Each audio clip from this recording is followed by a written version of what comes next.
श्री गुरुभ्यो नमः।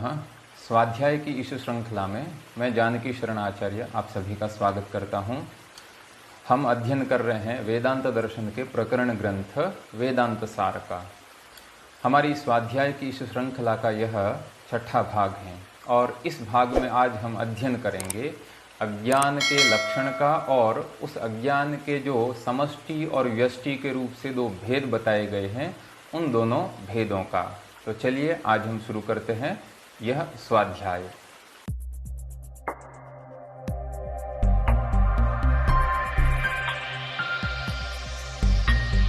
तो जैसा कि आपको विदित है कि गत भाग में हमने पढ़ा था कि इस प्रकार का साधन चतुष्टय संपन्न जो अधिकारी हैं वह गुरु के पास में आता है, श्रोत्रिय और ब्रह्मनिष्ठ गुरु के पास में आता है। तब वह परम कृपालु गुरु अध्यारोप और अपवाद न्याय के द्वारा इस साधन चतुष्टय संपन्न योग्य अधिकारी को ब्रह्म का उपदेश देता है। तो वहाँ अध्यारोप अपवाद न्याय की चर्चा आई। तो ग्रंथकार ने उस अध्यारोप और अपवाद न्याय में अध्यारोप क्या है तो इसका लक्षण ग्रंथकार ने किया था, जिसकी चर्चा हमने अपने इस स्वाध्याय क्रम में गत भाग में की थी कि वस्तुनि अवस्त्वारोप अध्यारोप, कि जो वस्तु है उस वस्तु में किसी अवस्तु का जो आरोप होता है उस आरोप को ही हम कहते हैं अध्यारोप। और ग्रंथकार ने अपने इस अध्यारोप के लक्षण को एक बड़े ही सरल उदाहरण के द्वारा समझाया था। जैसे कहा था कि वहाँ कि जैसे कोई रज्जू है और उस रज्जू में सर्प की भ्रांति हो जाती है, सर्प का आरोप हो जाता है, तो वहाँ रज्जू है वह है वस्तु, वस्तुतः वह वस्तु है वहाँ, और उस रज्जू से भिन्न जो सर्प है वह सर्प उस रज्जू के लिए वस्तुतः अवस्तु है। तो उस वस्तुभूत रज्जू में अवस्तुभूत सर्प का जो आरोप हो जाता है वही अध्यारोप है। तो इस प्रकार से ग्रंथकार ने एक दृष्टांत देकर फिर दार्ष्टान्त में भी इसका समन्वय प्रदर्शित किया था कि जो सच्चिदानंद अनंत अद्वय ब्रह्म है वह ब्रह्म ही वस्तु है और उस ब्रह्म से भिन्न अज्ञान आदि सकल जड़ समूह अवस्तु हैं। यानी अज्ञान और अज्ञान से उत्पन्न जितना भी यह जड़ वर्ग हैं, अचेतन वर्ग हैं, अचेतन संसार है, यह सब कुछ अवस्तु हैं। तो इस प्रकार से अवस्तु के लक्षण में अज्ञान इस प्रकार का एक पद आया था। तो हमारे मन में सहज जिज्ञासा होती है कि एतद अज्ञानम किम अस्ति, यह अज्ञान क्या होता है? क्या ज्ञान नहीं होना अज्ञान है, अथवा ज्ञान का अभाव अज्ञान है, अथवा अज्ञान कोई जिस प्रकार से प्रकाश का अभाव अंधकार होता है उसी तरह से अज्ञान का अभाव ज्ञान का अभाव अज्ञान है, अथवा ज्ञान का विरोधी अज्ञान है। इस प्रकार के हमारे मन में बहुत सारे प्रश्न आते हैं। तब उन प्रश्नों का समाधान करने के लिए ग्रंथकार बड़े ही सरल रीति से यहाँ एक अज्ञान का लक्षण प्रस्तुत करते हैं। ग्रंथकार अज्ञान का लक्षण इस प्रकार से कहते हैं कि अज्ञानम तु, यहाँ से लेकर कि अज्ञानम तु, अज्ञानम किम अस्ति, तो अज्ञान क्या है? सद असद्भ्याम अनिर्वचनीयम त्रिगुणात्मकम ज्ञान विरोधी भाव रूपम यत् किंचिद इति वदंती अहम अज्ञ इत्यादि अनुभवात। यहाँ तक ग्रंथकार ने अज्ञान का लक्षण किया और उसके बाद में उस अज्ञान के लक्षण में एक श्रुति वाक्य को भी प्रमाण के रूप में उद्धृत किया कि देवात्म शक्तिम स्वगुणैर निगूढ़ाम इत्यादि श्रुतिश्च। अब हम यहाँ क्रमशः अज्ञान के लक्षण में जितने पद आए हैं उन पदों के आधार पर इस अज्ञान के लक्षण को समझने का प्रयास करते हैं। तो सबसे पहले ग्रंथकार ने यहाँ कहा इस प्रसंग में कि अज्ञानम तु सद असद्भ्याम अनिर्वचनीयम। यहाँ तीन पद हैं, सत, असत और अनिर्वचनीयम, कि जो अज्ञान है वह अज्ञान अनिर्वचनीय है। अनिर्वचनीय शब्द का यहाँ तात्पर्य है कि जिसका निरूपण नहीं किया जा सकता। किस रूप में निरूपण नहीं किया जा सकता? सद असद्भ्याम, सद रूप से भी निरूपण नहीं किया जा सकता और असद रूप से भी निरूपण नहीं किया जा सकता। तो ये सदरूप और असदरूप से जिसका निरूपण नहीं किया जा सकता वह अज्ञान होता है। तो तो हमारे मन में एक सहज जिज्ञासा होती है कि सत और असत इन दोनों पदों का यहाँ वेदांत दर्शन में क्या अर्थ है। तो ये दोनों जो पद हैं ये वेदांत दर्शन में पारिभाषिक हैं।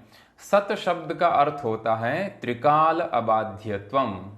इसका अर्थ है कि जिस वस्तु का तीनों ही काल में बाध नहीं होता है वह वस्तु सत कहलाती है। जैसे ब्रह्म, भूत वर्तमान भविष्य तीनों ही काल में ब्रह्म है, उस ब्रह्म का कभी भी किसी अन्य प्रमाण से बाध नहीं होता है, ब्रह्म का नाश नहीं होता है, ब्रह्म हमेशा रहता है, सत्य है। इसलिए जिसका तीनों ही काल में किसी भी प्रमाण से बाध नहीं हो, ऐसी जो वस्तु होती है उसको हम कहते हैं सत्य। और जिस वस्तु का तीनों ही काल में बाध होता है, यानी किसी भी काल में उस वस्तु की प्रतीति कभी नहीं होती है, न भूतकाल में प्रतीति हुई है, न वर्तमान में उस वस्तु की प्रतीति हो रही है, न भविष्यत काल में उस वस्तु की प्रतीति होगी, ऐसी जो वस्तु होती है उसको वेदांत दर्शन में कहा गया है असत। तो ये सत और असत, तो सद वस्तु है उसका तीनों ही काल में बाध नहीं होता है और असद वस्तु का तीनों ही काल में बाध होता है। तो सद वस्तु का उदाहरण तो ब्रह्म है और असद वस्तु का क्या उदाहरण है, तो एक उदाहरण से हम समझ लेते हैं। जैसे शशश्रंगम अर्थात खरगोश के सींग। तो जिस प्रकार से खरगोश के सींग न तो भूतकाल में किसी को प्रतीत हुए हैं, न वर्तमान में किसी को प्रतीत हो रहे हैं, न भविष्य में कभी किसी को प्रतीत होंगे। अथवा वंध्यापुत्र, जैसे कोई कहे कि एषः वंध्यापुत्र अस्ति, तो वस्तुतः वंध्यापुत्र हैं वह असत हैं, क्योंकि न तो वंध्या, अगर कोई वंध्या है तो उसका पुत्र नहीं हो सकता, अगर उसका पुत्र है तो वह वंध्या नहीं है, यानी वंध्या का पुत्र संभव ही नहीं है, न भूतकाल में, न वर्तमान में, न भविष्य काल में। तो यह हो गया असत। ये जो अज्ञान है, ये अज्ञान न तो सत है और न असत है। अज्ञान सत क्यों नहीं है? तो अज्ञान सत इसलिए नहीं है क्योंकि अज्ञान का बाध हो जाता है। जो सत वस्तु होती है उसका तो बाध नहीं होना चाहिए, किंतु अज्ञान का बाध होता है। अज्ञान का बाध कब होता है? तो कहते हैं कि जब जीव को इस प्रकार से श्रवण मनन निधिध्यासन इत्यादि साधनों के अनुष्ठान से ब्रह्म का ज्ञान होता है, तो उस ब्रह्म के ज्ञान से इस अज्ञान का नाश हो जाता है, बाध यानी नाश हो जाता है। इसलिए इस अज्ञान का नाश होता है, बाध होता है, इसलिए हम इस अज्ञान को सत नहीं कह सकते हैं। तो चलिए अज्ञान को असत क्यों नहीं कह सकते हैं? असत मान लेते हैं कि अज्ञान असत है। तो कहा अज्ञान जिसका बाध हो रहा है, अज्ञान का बाध हो रहा है, तो उसको असत कहते हैं। तो कहा असत भी नहीं कह सकते हैं, क्योंकि जो वस्तु असत होती है उसकी तो कभी प्रतीति ही नहीं होती है, किंतु अज्ञान की प्रतीति होती है। हमारे अनुभव में भी आता है, रज्जु को देखकर हम वहाँ सर्प की हमें प्रतीति होती है, तो प्रतीति किसके कारण हो रही है? अज्ञान के कारण हो रही है, तो अज्ञान की प्रतीति हो रही है। अज्ञान में श्रुति प्रमाण भी है और उससे भी अधिक अज्ञान में हमारा अनुभव है। अहम अज्ञ है ना, मैं इसको नहीं जानता हूँ, एतद अहम न जानामि। तो यह जो अहम न जानामि, अहम न वेद्मि, अहम अज्ञ, अहम अज्ञानी, इस प्रकार का जो अनुभव है वह अनुभव अज्ञान में प्रमाण है, अर्थात अज्ञान की प्रतीति हो रही है। इसलिए अज्ञान को सत नहीं कह सकते हैं। इसलिए ग्रंथकार ने अज्ञान का जो प्रथम जो लक्षण में प्रथम पद दिया है वह दिया है कि सद असद्भ्याम अनिर्वचनीयम, कि अज्ञान है वह सत और असत इन दोनों से ही अनिर्वचनीय है, कि अज्ञान को सत भी नहीं कह सकते हैं और अज्ञान को असत भी नहीं कह सकते, इसलिए अज्ञान है वह अनिर्वचनीय है। उसके बाद में अज्ञान का जो दूसरा पद आया है वह कहा है कि सदसद्भ्याम अनिर्वचनीयम त्रिगुणात्मकम। अज्ञान अनिर्वचनीय तो है, सत और असद रूप से अनिर्वचनीय है, उसका निर्वचन नहीं कर सकते हैं। और उसके साथ और अज्ञान कैसा है? त्रिगुणात्मकम। त्रिगुणात्मकम का अर्थ है कि तीनों गुणों के स्वरूप वाला है। अब ये तीनों गुण कौन से हैं? तो यहाँ वेदांत दर्शन में यहाँ त्रिगुण पद से हम तात्पर्य ग्रहण करेंगे। सत्व रजस तमः, ये तीन गुण माने गए हैं। जैसे सांख्य और योग दर्शन में भी इन गुणों का बहुत विस्तार से वर्णन आता है। तो ये जो सत्व, रजह और तम, ये तीन गुण हैं। सत्व गुण है वह सुख का कारक है, प्रीति का कारक है। रजोगुण है वह अप्रीति यानी दुख का कारक है। और तमोगुण है वह विषाद यानी मोह का कारण है। फिर प्रीति प्रीत्यात्मकाः नाम प्रीत्यात्मकः अप्रीत्यात्मकः विषादात्मकः एते गुणाः भवन्ति। तो अज्ञान है वह त्रिगुणात्मक है, यानी वह सतरूप भी है, सत्व रूप भी है, वह तम रजो रूप भी है और वह तमो रूप भी है। तो अज्ञान है वह त्रिगुणात्मक है। तो त्रिगुणात्मक है, हम जैसे दैनिक जीवन में भी हम देखते हैं, जैसे तेज है, अग्नि है, उस अग्नि में हमें लोहित रूप प्रतीत होता है। जल है, उसमें हमें शुक्ल रूप प्रतीत होता है। पृथ्वी है, उसमें कृष्ण वर्ण इत्यादि का अवलोकन होता है। तो ये जो तीनों गुण हैं, इन तीनों गुणों का यह वर्ण है, सत्व गुण का वर्ण शुक्ल है, रजोगुण का वर्ण लोहित यानी रक्त वर्ण है, और तमोगुण का वर्ण है वह कृष्ण है। तो इस प्रकार यह जो अज्ञान है, यह अज्ञान त्रिगुणात्मक है, और इस अज्ञान के द्वारा उत्पन्न होने वाला यह जगत भी त्रिगुणात्मक है, क्योंकि इस कार्य रूप जगत में हमें इन तीनों गुणों का अनुभव होता है। तो इस त्रिगुणात्मक जगत का जो कारण है, उस कारण में भी वह तीनों गुण होने चाहिए। अतः अज्ञानम त्रिगुणात्मकम अस्ति। उसके बाद में वेदांत सारकार ने अज्ञान के लक्षण में तीसरा जो दल दिया है, वह दल है ज्ञान विरोधी। कि अज्ञानम कथम अस्ति, तर्हि अज्ञानम ज्ञान विरोधी अस्ति। ये ज्ञान विरोधी पद है, यह बहुत बड़ा महत्वपूर्ण है यहाँ, कि अज्ञान है वह ज्ञान का विरोधी है। इसका अर्थ यह है कि अज्ञान है वह ज्ञान का अभाव नहीं है, अर्थात न ज्ञानम अज्ञानम इति नास्ति, कि जो अज्ञान है वह अभाव पदार्थ नहीं है, ज्ञान का अभाव मात्र नहीं है, अपितु अज्ञान है वह ज्ञान का विरोधी है। जैसे कि आप संस्कृत वाङ्मय में जानते हैं कि जो नय पद हैं, यानी निषेधवाचक जो नय पद होता है, वह 6 अर्थों में प्रयुक्त होता है। तो कहीं कहीं प्राशस्त्य अर्थ में, कहीं कहीं अल्प अर्थ में, कहीं अभाव अर्थ में, और कहीं कहीं विरोध अर्थ में भी प्रतीत होता है। तो यहाँ जो अज्ञान का ये जो अर्थ हम करेंगे कि न ज्ञानम अज्ञानम, तो यहाँ जो न, यह जो नय यानी निषेधवाचक पद हैं, वह विरोध का वाचक हैं। इसका क्या अर्थ है कि अज्ञान है वह ज्ञान का विरोधी है, अर्थात जैसे ही ज्ञान उत्पन्न होगा अज्ञान नष्ट हो जाएगा। यानी ज्ञान के उत्पन्न होने पर अज्ञान नष्ट हो जाता है। इसलिए यह जो अज्ञान है, यह अज्ञान ज्ञान का विरोधी है, और जहाँ ज्ञान नहीं रहेगा वहाँ यह अज्ञान रहेगा। इसलिए ज्ञान का विरोधी होने से जो अज्ञान है वह जैसे ही ज्ञान होता है वह स्वतः ही विनष्ट हो जाता है। उसके बाद में अज्ञान के लक्षण में जो चौथा दल दिया है, वह दल है भाव रूपम। भाव रूप का अर्थ है कि ये जो अज्ञान है, यह अज्ञान अभाव पदार्थ नहीं है। अभी भाव पदार्थ और अभाव पदार्थ की जो अवधारणा है दर्शनों में, इसको हम अत्यंत सरल रीति से इस प्रकार से समझ लेते हैं। जैसे आपने तर्क संग्रह इत्यादि ग्रंथों का अध्ययन किया होगा, तो वहाँ सप्त पदार्थ कहे गए हैं: द्रव्य, गुण, कर्म, सामान्य, विशेष, समवाय, अभाव। तो वहाँ जो द्रव्य से लेकर समवाय तक जो 6 पदार्थ हैं, वह भाव पदार्थ हैं, यानी उनकी सत्ता होती है। कोई न कोई किसी न किसी द्रव्य, गुण, कर्म इत्यादि रूप में उनकी सत्ता रहती है। और अज्ञान है वह भाव पदार्थ नहीं है, अभाव है वह भाव पदार्थ नहीं है, भाव से भिन्न वह अभाव है। जैसे कहीं भूतल है, उस भूतल में जैसे घट है, तो घट है वह भाव पदार्थ है न्याय के अनुसार। और अगर उस भूतल में कोई घट नहीं है, घड़ा नहीं रखा हुआ है, घट का जो अभाव है, तो वह अभाव, घट का जो अभाव यानी घटा भाव है, वह अभाव पदार्थ है। किंतु वेदांत दर्शन में अज्ञान को ज्ञान का विरोधी बताया है, ज्ञान का अभाव नहीं बताया है। इसलिए अज्ञान है वह भाव पदार्थ है, यानी अज्ञान की भी सत्ता होती है। अज्ञान है वह भाव रूप है, क्योंकि प्रत्यक्ष इत्यादि प्रमाणों के द्वारा अज्ञान की सत्ता का हमें अनुभव होता है। इसलिए जिसकी सत्ता का अनुभव हमें होता है, जिसकी सत्ता का हम प्रत्यक्ष इत्यादि प्रमाणों के द्वारा अनुभव प्राप्त करते हैं, तो वह भाव पदार्थ ही होना चाहिए।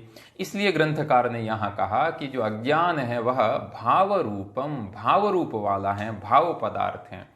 और इस अज्ञान के लक्षण में यह जो भाव रूप ये जो पद आया है, इस भाव रूप पद की अर्थापत्ति और अनुमान इत्यादि प्रमाणों के द्वारा सिद्धि होती है। और यह जो इन भाव रूप अज्ञान की भाव रूपता की जो सिद्धि है वह विद्वन मनोरंजनी इत्यादि ग्रंथों में बड़े विस्तार से कही गई है, किंतु हम यहाँ अत्यंत संक्षिप्त और सरल रीति से इस ग्रंथ का अध्ययन कर रहे हैं। इसलिए इस विस्तार में नहीं जाते हुए भाव रूप का हम केवल इतना अर्थ ग्रहण करेंगे कि अज्ञान है उसकी सत्ता का अनुभव हमें प्रत्यक्ष अनुमान इत्यादि प्रमाणों के द्वारा अनुभव होता है। इसलिए अज्ञान है वह सत्ता वाला है, भाव रूप है। तो अब इस प्रकार से एक अज्ञान का जो स्वरूप है, लक्षण है, वह हमारे सामने आ गया कि अज्ञान कैसा है, तो सत असद्भ्याम अनिर्वचनीयम। और कैसा है, तो त्रिगुणात्मकम, अज्ञान त्रिगुणात्मक है। और अज्ञान कैसा है, तो कहा भाव रूप, ज्ञान विरोधी, अज्ञान ज्ञान का विरोधी है। और चौथा दल दिया था कि अज्ञान है वह भाव रूप है। तो इस प्रकार का ग्रंथकार ने ये जो अज्ञान का लक्षण दिया है, तो हमारे मन में अज्ञान का कोई न कोई एक जो आकृति विशेष है वह कोई आनी चाहिए। तो हमारे मन में एक इस प्रकार का लक्षण करते ही हमारे मन में ऐसा प्रश्न आता है कि फिर अज्ञान का ये स्वरूप कैसा है, कैसा दिखता है अज्ञान, कितना लंबा चौड़ा है, अथवा उसका क्या आकार विशेष है। जैसे अगर कोई लक्षण करें कि शीत स्पर्शवत्यः आपः अथवा गंधवती पृथ्वी, तो भाई जो गंध वाली है वह पृथ्वी है। तो हमारी बुद्धि में उस पृथ्वी का आकार है वह जिस प्रकार से मुद्रित हो जाता है, तो यहाँ अज्ञान का ऐसा कोई एक स्वरूप हम नहीं बता सकते। इसीलिए ग्रंथकार ने अगला पद कहा कि यत् किंचित, इसका अभिप्राय यह है कि जो अज्ञान है वह यद्यपि सत्व रजस्तम इन तीनों गुणों से युक्त त्रिगुणात्मक है और भाव रूप है, फिर भी यह अज्ञान इस प्रकार का है। अज्ञान का कोई ऐसा आकार बनाकर, जैसे कोई घट अथवा पट का कोई आकार बनाकर जैसे कोई कर्ता दिखा देता है, तो उसी प्रकार कोई भी विद्वान अज्ञान इदम इत्थम अस्ति, अज्ञान यह इस प्रकार का ही है, ऐसा अज्ञान को हम नहीं कह सकते हैं। इसलिए अज्ञान वह यत् किंचित है, यानी अज्ञान अत्यंतम विलक्षण है, वो किसी भी स्वरूप वाला किसी भी वस्तु में हो सकता है। इसलिए अज्ञानम कथम अस्ति, अज्ञानम यत् किंचित अस्ति। तो इस प्रकार से अज्ञान का जो लक्षण है वह ग्रंथकार ने कहा। एक बार हम फिर से वापस पढ़ लेते हैं कि अज्ञानम तो सद असद्भ्याम अनिर्वचनीयम त्रिगुणात्मकम ज्ञान विरोधी भाव रूपम यत् किंचित इति। तो अब प्रश्न होता है कि अज्ञान का आपने इस प्रकार से लक्षण तो कर दिया है, पर जब तक वह लक्षण हमारी बुद्धि में नहीं आता है, तब तक, जब तक हमारे अनुभव में नहीं आता है, तब तक हमें वो पूरी तरह से दृढ़ रूप से समझ में नहीं आता है। तो ग्रंथकार कहते हैं कि अज्ञान के विषय में हमारा स्वयं का अनुभव भी है और अनुभव प्रमाण है। यह स्वयं का अनुभव क्या है, तो ग्रंथकार ने कहा कि वदंती अहम अज्ञः। जैसे लोग कहते भी हैं कि अहम अज्ञ, किसी को अगर पूछें कि आपको यह फ्रेंच लैंग्वेज, फ्रेंच भाषा आती है क्या, तो कहेगा नहीं मुझे फ्रेंच भाषा नहीं आती है, अहम न जानामि, फ्रेंच भाषा विषय अहम अज्ञ, अहम अज्ञानी। तो इस प्रकार का हम किसी भी विषय में जो अहम अज्ञ, अहम अज्ञानी, इस प्रकार से जो हम अपना अनुभव कथन करते हैं, तो वह हमारा अनुभव ही इस अज्ञान के विषय में प्रमाण है। इतना कहने के बाद में ग्रंथकार ने इस अज्ञान के विषय में अनुभव तो है ही, यानी अनुभव वाक्य का कथन करके अब इस अज्ञान के विषय में श्रुति भी प्रमाण है। तो वह कौन सी श्रुति है, तो ग्रंथकार ने कहा कि देवात्म शक्तिम स्वगुणेर निगूढ़ाम। यह जो अज्ञान है, यह अज्ञान, यह देवात्म शक्ति ही, देव यानी परमात्मा, उस परमात्मा की अनिर्वचनीय शक्ति है, उस ब्रह्म की यह अज्ञान शक्ति है। और स्वगुणेर निगूढ़ाम, और यह अज्ञान है अपने गुणों से निगूढ़ है। कौन से अज्ञान के गुण हैं, तो सत्व रजस तम त्रिगुणात्मक पहले ही कह दिया है। तो इस प्रकार से यह जो अज्ञान का लक्षण है यह ग्रंथकार ने यहाँ बताया। अज्ञान के इस लक्षण में हमें कुछ बातें यहाँ ध्यान रखने योग्य लगती हैं। पहली तो यह है कि अज्ञान यह जो पद है यह वेदांत दर्शन में एक पारिभाषिक पद है। इस अज्ञान पद का अर्थ ज्ञानस्य अभावः अज्ञानम इति न भवति, अपितु ज्ञान का जो विरोधी है वह अज्ञान कहलाता है। दूसरी बात यह अज्ञान के विषय में, यह जो अज्ञान पद है यह वेदांत का पारिभाषिक पद है और यही अज्ञान का पद कहीं कहीं वेदांत के ग्रंथों में माया अथवा अव्यक्तम अथवा प्रकृति ही, इन पदों में भी, इन अर्थों में भी प्रयुक्त होता है। यानी जैसे हम कहते हैं कि जो माया है वह परमात्मा की अनिर्वचनीय शक्ति है, तो वही उसी माया का ग्रहण यहाँ अज्ञान इस पद के द्वारा भी किया है। इसलिए अज्ञान भी यह परमात्मा की शक्ति है। तो इस प्रकार से अज्ञान का लक्षण करने के बाद में ग्रंथकार हैं वहाँ ये जो अज्ञान है यह अज्ञान समष्टि और व्यष्टि के भेद से दो प्रकार का होता है, यह ग्रंथकार यहाँ बता रहे हैं। तो इस प्रकार से ग्रंथकार कहते हैं कि इदम अज्ञानम, इदम यानी जिस अज्ञान का अभी हमने लक्षण किया है कि सदसद्भ्याम अनिर्वचनीयम त्रिगुणात्मकम इत्यादि जो लक्षण किया है, इस प्रकार के लक्षण से लक्षित यह जो अज्ञान है इदम अज्ञानम कथम अस्ति, तो कहा कि समष्टि व्यष्ट्यभिप्रायेण एकम अनेकम इति च व्यवह्रियते। यानी ये जो अज्ञान है इस अज्ञान का समष्टि और व्यष्टि इन दोनों के अभिप्राय से, है ना, एक भी हैं और अनेक भी हैं, इस प्रकार से व्यवहार किया जाता है। यानी वेद हैं, उपनिषद हैं, उन उपनिषदों में अज्ञान को समष्टि के अभिप्राय से एक भी कहा गया है और कहीं कहीं व्यष्टि के अभिप्राय से अनेक भी कहा गया है। तो पहले हमारे मन में यह प्रश्न होता है कि ये समष्टि और व्यष्टि क्या है। ग्रंथकार यहाँ समष्टि और व्यष्टि को एक बड़े ही सरल उदाहरण के द्वारा भी समझाते हैं। समष्टि का अर्थ होता है समुदाय, समूह, संघात। जैसे बहुत सारे वृक्ष हैं, तो बहुत सारे वृक्षों का जो समुदाय होता है उसको हम कहते हैं वन। जैसे बहुत सारे वृक्षों का समुदाय उसको हमने वन कहा। बहुत सारे जल हैं, उन जलों के समुदाय को हम जलाशय कहते हैं। और व्यष्टि पद का अर्थ होता है भेद, यानी अलग अलग। तो व्यष्टि हैं वह भेद अर्थ को बताने वाली होती हैं और समष्टि है वह वस्तुतः अभेद अर्थ को भी बताती है, ऐसा भी हम कह सकते हैं। तो इस प्रकार से वेदांत दर्शन में इन समष्टि और व्यष्टि इन दोनों शब्दों का प्रयोग क्रमशः समुदायवाचक, समष्टि का प्रयोग समुदाय के लिए किया गया है और व्यष्टि का जो प्रयोग है वह एकत्व की संख्या का बोध करवाने के लिए, यानी किसी पृथक पृथक का बोध करवाने के लिए कहा गया है। तो इस प्रकार से ग्रंथकार ने कहा कि यह जो अज्ञान है यह समष्टि और व्यष्टि के अभिप्राय से एक और अनेक, यानी एक भी हैं और अनेक भी हैं, इस प्रकार का वो वेद और उपनिषद और वेदांत के ग्रंथों में व्यवहार किया जाता है। उदाहरण से यह समझाया कि तथा ही, जैसे कि यथा वृक्षाणाम समष्ट्यभिप्रायेण वनम, जैसे बहुत सारे वृक्ष हैं, जैसे यह आम का वृक्ष, यह आम का वृक्ष, यह जम्बू का वृक्ष, यह पीपल का वृक्ष, इस प्रकार से बहुत सारे वृक्षों का जो समूह है उस समूह को हम क्या कहेंगे, वनम, है ना, एकम वनम। तो बहूनाम आम्र वृक्षाणाम समूह वनम भवति।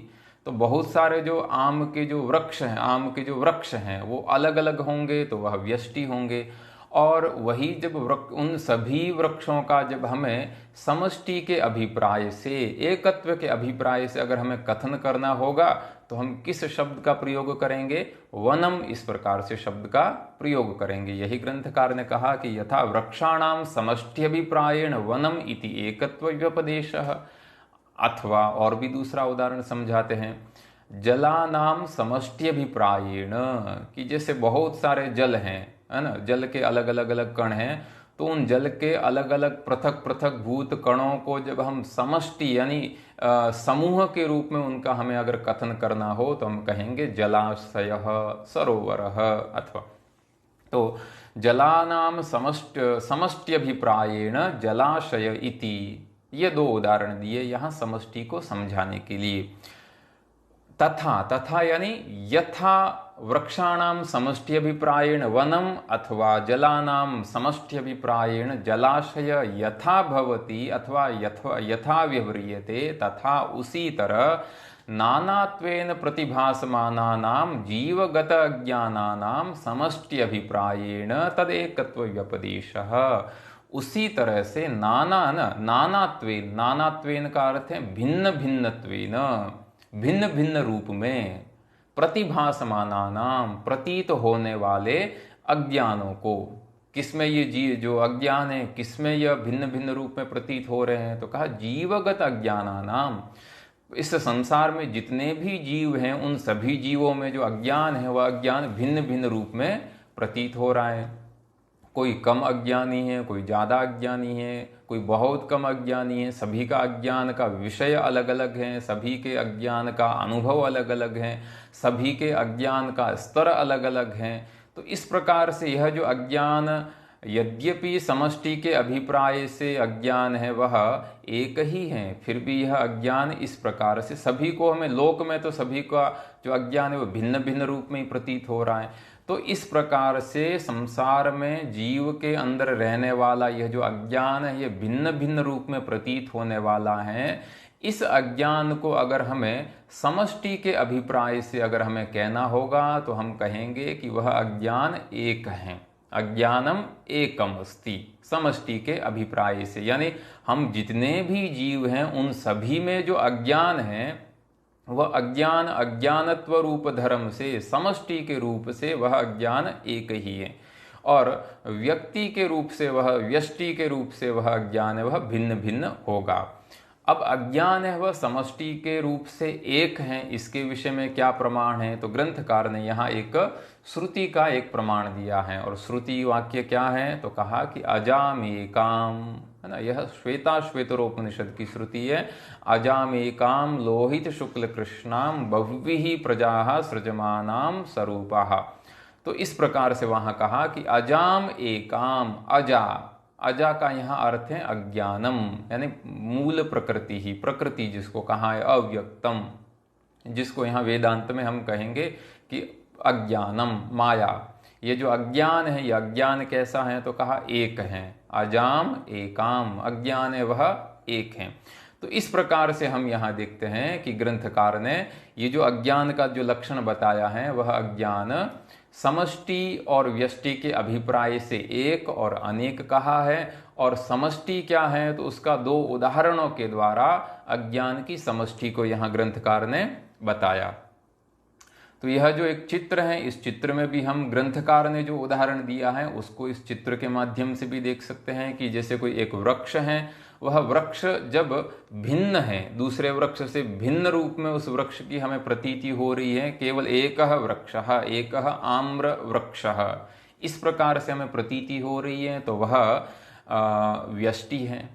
और जैसे ही उन सभी वृक्षों का हमें समुदाय के रूप में, संघात के रूप में कथन करना होगा, तब हम कहेंगे कि यह जो वृक्ष हैं यह वृक्षों का समुदाय, समुदाय का ही अर्थ यहाँ कहेंगे हम व्यष्टि, समष्टि। तो सभी वृक्षों का जो समुदाय है वह समुदाय क्या है, वनम। अथवा भिन्न भिन्न रूप से प्रतीत होने वाले जलों का जब हमें समुदाय के रूप में, समष्टि के रूप से कथन करना होगा तो हम कहेंगे समष्टि ही, यानी जलाशय, जलाशय है वह समष्टि है। अब यहाँ से ग्रंथकार हैं यह कहेंगे कि यह जो अज्ञान है यह यद्यपि अज्ञान एक ही है, फिर भी समष्टि और व्यष्टि के भेद से एक और अनेक प्रतीत होता है। तो यह जो अज्ञान जब उपाधि बनता है, एक ही चैतन्य का उपाधि बनेगा, तो उस अज्ञान रूप उपाधि के भेद से वह जो उसमें अभिव्यक्त होने वाला चैतन्य है, वह चैतन्य भी भिन्न भिन्न रूप वाला, भिन्न भिन्न नाम वाला प्रतीत होगा। तो ये जो ग्रंथ का अगला भाग है, इसको समझने से पहले एक हम और स्थूल उदाहरण ले लेते हैं। जैसे हम कहते हैं कि सभी में जो है वह आत्मा एक ही है। एक आत्मा का तात्पर्य है कि सभी में आत्मा का जो स्वरूप है वह एक ही है। और हम जैसे पुनर्जन्म मानते हैं तो हम यह कहते हैं कि इस जन्म में जैसे कोई मनुष्य है तो उस मनुष्य के शरीर में रहने वाली जो आत्मा है, उस आत्मा का न कोई नाम है, न कोई रूप है, न कोई गुण है, न कोई धर्म है, यानी आत्मा है वह निर्गुण है। तो किंतु वही आत्मा अगर मनुष्य के शरीर में रहती है तो हम उसको कहते हैं कि अयम मनुष्यः, यह मनुष्य है। और वही आत्मा उस मनुष्य के शरीर को छोड़कर, है ना, मनुष्य के शरीर को छोड़कर वासांसी जीर्णानि यथा विहाय, जैसे कोई पुराना कपड़ा छोड़कर नए कपड़े को ये शरीर धारण कर लेता है, उसी तरह से आत्मा इस पुराने शरीर को छोड़कर, मान लीजिए कि उसने किसी पशु के शरीर को धारण कर लिया, तो आत्मा वही है किंतु उसका शरीर भिन्न हो गया।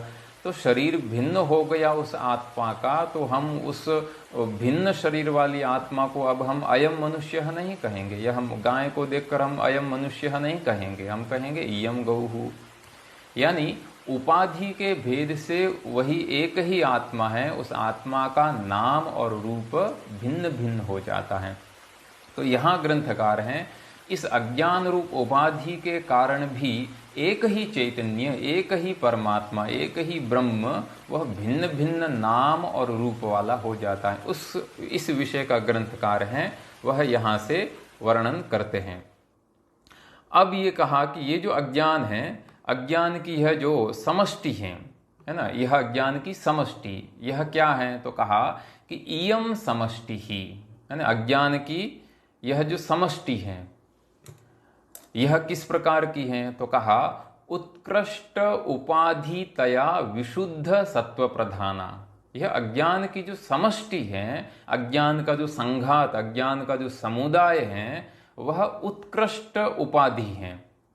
उत्कृष्ट उपाधि के हम यहाँ दो अर्थ कर सकते हैं कि उत्कृष्टस्य उपाधि ही उत्कृष्टोपाधि ही, ये जो समष्टि है यह किसी न किसी उत्कृष्ट वस्तु की ही उपाधि हो सकती है, कोई निकृष्ट वस्तु है उसकी उपाधि समष्टि कभी नहीं हो सकती है। अथवा ये जो समष्टि है यह स्वयं ही उत्कृष्ट उपाधि है। कर्मधारय समास करेंगे तो उत्कृष्टश्च असौ उपाधिश्च उत्कृष्टोपाधि। ये जो समष्टि है यह स्वयं में ही इतनी उत्कृष्ट है ना, यह निकृष्ट कभी हो ही नहीं सकती है। तो यह जो समष्टि है यह उत्कृष्टोपाधितया, उत्कृष्ट उपाधि होने के कारण। अब देखिए यहाँ एक शब्द आया है उपाधि। यद्यपि ग्रंथ में उपाधि का कहीं साक्षात लक्षण नहीं दिया है, फिर भी हम इसको समझने की दृष्टि से अगर हम कहें तो उपाधि, जैसे हम एक उदाहरण ले लेते हैं कि उपाधि और विशेषण, ये दो पद आएंगे, बार बार इसका प्रयोग होगा। तो उपाधि और विशेषण में भेद क्या रहता है? तो एक उदाहरण से हम समझते हैं। जैसे कोई पाटल पुष्प है ना, गुलाब का फूल है, तो उस गुलाब के फूल में, गुलाब है वो द्रव्य है, गुणी है, क्योंकि उसमें कौन सा गुण है? उसमें रक्त गुण है, लाल कलर का है। तो गुलाब के फूल में रहने वाला जो रक्त गुण है और वह गुण जिसमें रहता है उसको हम कहेंगे गुणी।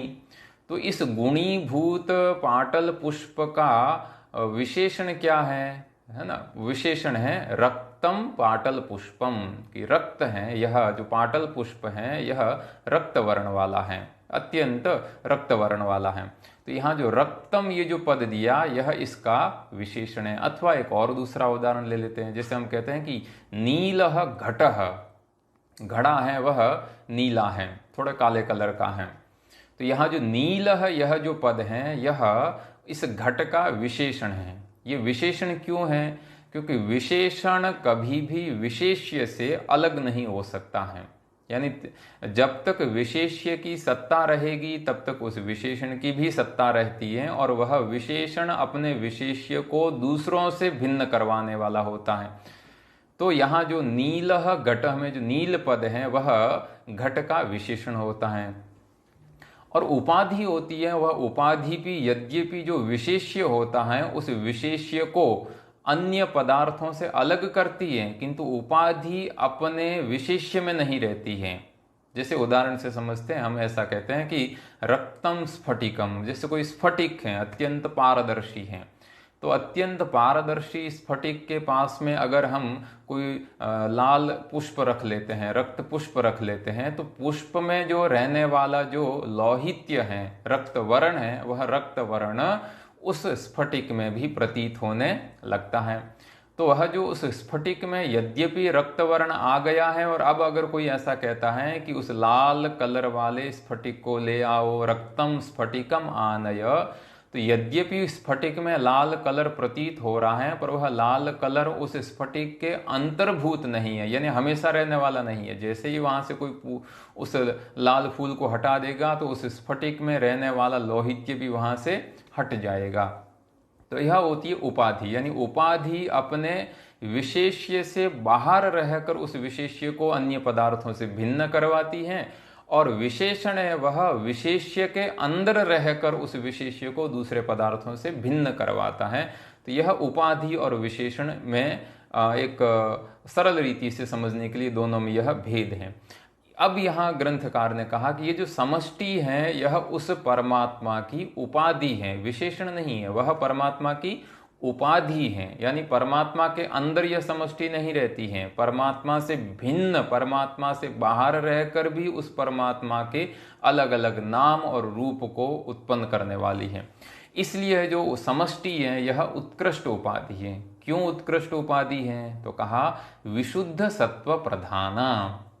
अज्ञान में पहले ही कहा था कि अज्ञान त्रिगुणात्मक है, और ये जो समष्टि, अज्ञान की जो समष्टि है, इस समष्टि को उत्कृष्ट इसलिए कहा है क्योंकि इसमें विशुद्ध सत्व है, यानी यह जो समष्टि है यह विशुद्ध सत्व प्रधान वाली है, यानी इस समष्टि में केवल और केवल सत्व गुण ही रहता है, रजोगुण और तमोगुण रहते हैं, किंतु उनका कोई भी कार्य, यानी वो जो रजोगुण और तमोगुण अपने किसी भी कार्य को करने में समर्थ नहीं होते, अपने कार्य को वहाँ स्पंदित नहीं कर पाते हैं, क्योंकि वो अत्यंत घनीभूत, अत्यंत प्रधान सत्व गुण से अभिभूत हो जाते हैं। इसलिए अत्यंत विशुद्ध सत्व प्रधान होने के कारण यह समष्टि है, यह उत्कृष्ट उपाधि है।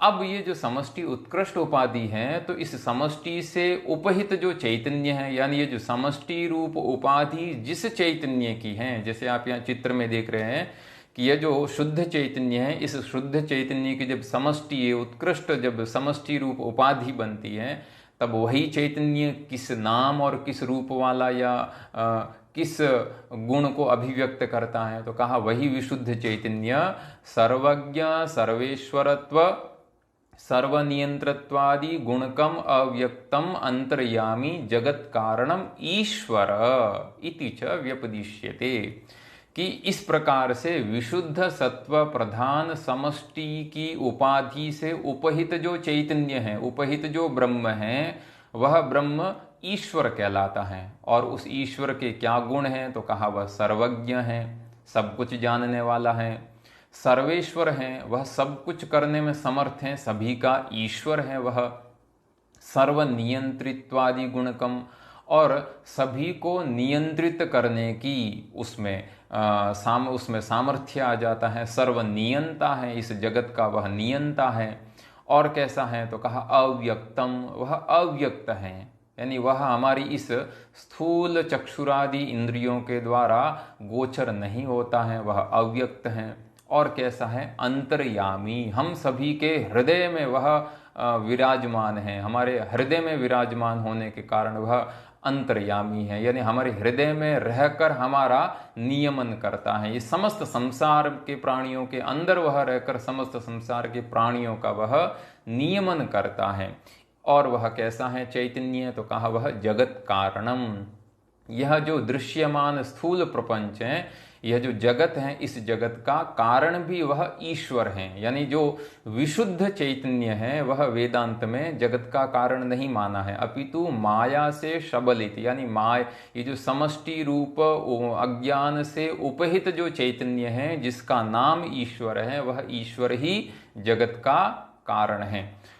अब ग्रंथकार ने आगे कहा कि सकल अज्ञान अवभासकत्वात्, ईश्वर है वह सर्वज्ञ, सर्वेश्वर, सर्वनियंता क्यों है? तो कहा सकल, सकल का अर्थ है समस्त, अज्ञान कि समस्त इस जगत में जितने भी जीव और जीव में रहने वाले जो अज्ञान है, उस अज्ञान का भी अवभासक होने के कारण, प्रकाशक होने के कारण जो वो समष्टि रूप उपाधि से उपहित चैतन्य जो ईश्वर है वह सर्वज्ञ कहलाता है। और इस विषय में प्रमाण क्या है? तो ग्रंथकार यहाँ एक श्रुति प्रमाण भी देते हैं कि यह सर्वज्ञ सर्ववित्, कि जो सर्वज्ञ हैं, सर्ववित् हैं, वह कौन है? तो वह ईश्वर हैं। तो इति श्रुते है।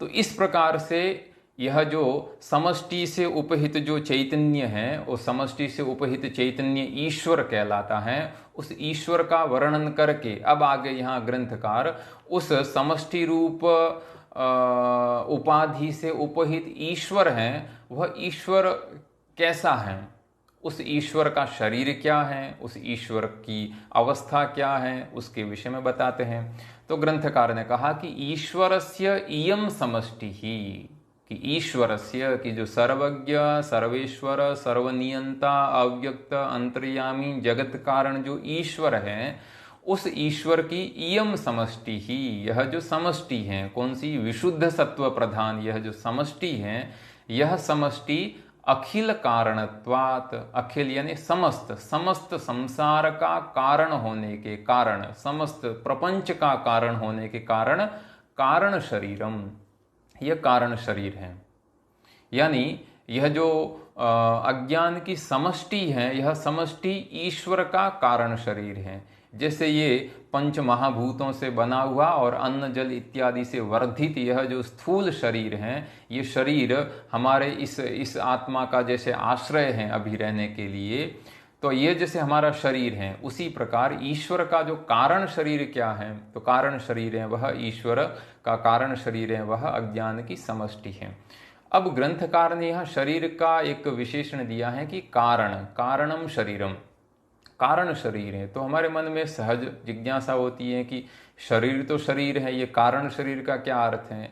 तो वेदांत दर्शन में यह जितने प्रकार के भी जीव या जितने प्रकार के भी पदार्थ हैं, उनके तीन प्रकार के शरीर कहे गए हैं। वो कौन कौन से? स्थूल शरीर, सूक्ष्म शरीर और कारण शरीर। स्थूल शरीर जो आकाश, वायु, तेज, जल, पृथ्वी, इन पांच महाभूतों से और अन्न जल इत्यादि से वर्धित और माता पिता के द्वारा ये उत्पन्न हमारा जो शरीर है, यह शरीर स्थूल शरीर कहलाता है, जिसमें रक्त, मांस, मज्जा, मेद, स्नायु, अस्थि इत्यादि इन सभी सप्त धातुओं का समाहार रहता है। यह हमारा स्थूल शरीर है।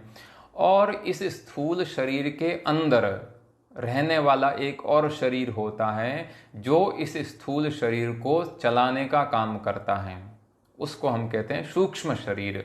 उसको सूक्ष्म इसलिए कहते हैं क्योंकि वह हमारे इस प्रत्यक्ष प्रमाण का विषय नहीं होता है। प्रत्यक्ष प्रमाण से हम उस शरीर को नहीं देख सकते हैं। इस स्थूल शरीर को तो हम प्रत्यक्ष प्रमाण से देख सकते हैं, इसलिए इस स्थूल शरीर की अपेक्षा वह सूक्ष्म होता है, इसलिए उसको सूक्ष्म शरीर कहते हैं। ग्रंथकार सूक्ष्म शरीर का विशेष वर्णन आगे करेंगे, किंतु अभी हम इतना समझ लेते हैं कि इस स्थूल शरीर के अंदर रहने वाला और इस स्थूल शरीर को संचालित करने वाला सप्तदश यानी 17 अवयवों से युक्त जो शरीर होता है, वह होता है सूक्ष्म शरीर, जिसमें 5 ज्ञानेंद्रिय, 5 कर्मेंद्रिय, मन और बुद्धि और 5 प्राण, ये जो हैं ये 17 अवयव मिलकर सूक्ष्म शरीर बनते हैं। अब स्थूल शरीर और सूक्ष्म शरीर ये तो समझ में आ गया, तो ये कारण शरीर क्या है? तो ऐसा कहा गया है वेदांत में कि इन स्थूल और सूक्ष्म इन दोनों शरीरों से भिन्न अलग एक और शरीर होता है जिसका नाम होता है कारण शरीर, और वह कारण शरीर ही समस्त प्रपंच का कारण होता है। भले ही वो समष्टि रूप का प्रपंच हो कि व्यष्टि रूप का प्रपंच हो, उन सभी का कारण, उन सभी का जो कारण है वह कारण शरीर होता है। तो इस प्रकार से ये जो ईश्वर की समष्टि है, यह समस्त संसार का, समस्त प्रपंच का कारण होने के कारण यह ईश्वर का कारण शरीर है। और आनंद प्रचुरत्वात्, और आनंद से प्रचुर यानी आनंद की अधिकता, आनंद का प्राचुर्य होने के कारण, और कोशवद्, और जैसे कोई कोश की तरह, जैसे कोश का यहाँ अर्थ हम करते हैं, एक उदाहरण से समझ लेते हैं। जैसे कोई तलवार है, तो तलवार जिस म्यान में रखते हैं उस म्यान को हम कहेंगे कोश। तो वो तलवार है वह जैसे कोश यानी उस म्यान से आच्छादित रहती है। म्यान के अंदर जो तलवार है, उस जब तक वह म्यान के अंदर है तब तक हम उसके स्वरूप को नहीं जान सकते हैं, क्योंकि वह उस कोश से आच्छादित हैं। उसी प्रकार से यह जो ईश्वर है, यह जो परमात्मा है, यह परमात्मा भी इस अज्ञान रूप उपाधि से आच्छादित हो जाता है ना। समष्टि रूप जो अज्ञान है, अज्ञान रूप उपाधि से वह आच्छादित हो जाता है, इसलिए हम परमात्मा को साक्षात नहीं जान पाते हैं। इसलिए यह जो ईश्वर की समष्टि है यह आनंद प्रचुर है। आनंद प्रचुर ये समष्टि क्यों है? तो जैसे पहले कहा भी है कि ये जो समष्टि है यह विशुद्ध सत्व प्रधान है। इसमें विशुद्ध सत्व है, यानी रजोगुण और तमोगुण के लेश से रहित केवल और केवल सत्व गुण है। और सत्व गुण है वह सुख का कारक होता है, आनंद का कारक होता है।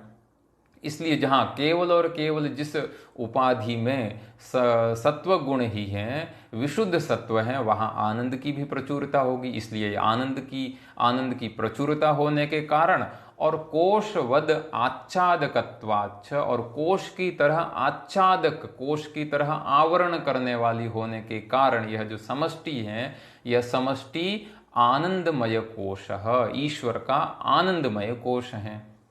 इन कोशों का वर्णन है वह ग्रंथकार आगे करेंगे। अभी हम विषय को समझने के लिए केवल इतना ध्यान रखते हैं कि 5 प्रकार के कोश हैं, उनका वेदांत में वर्णन आता है। सबसे आधारभूत जो कोश हैं वह अन्नमय कोश, फिर है मनोमय कोश, फिर है प्राणमय कोश, फिर है विज्ञानमय कोश, और अंतिम 5वां कोश है वह आनंदमय कोश।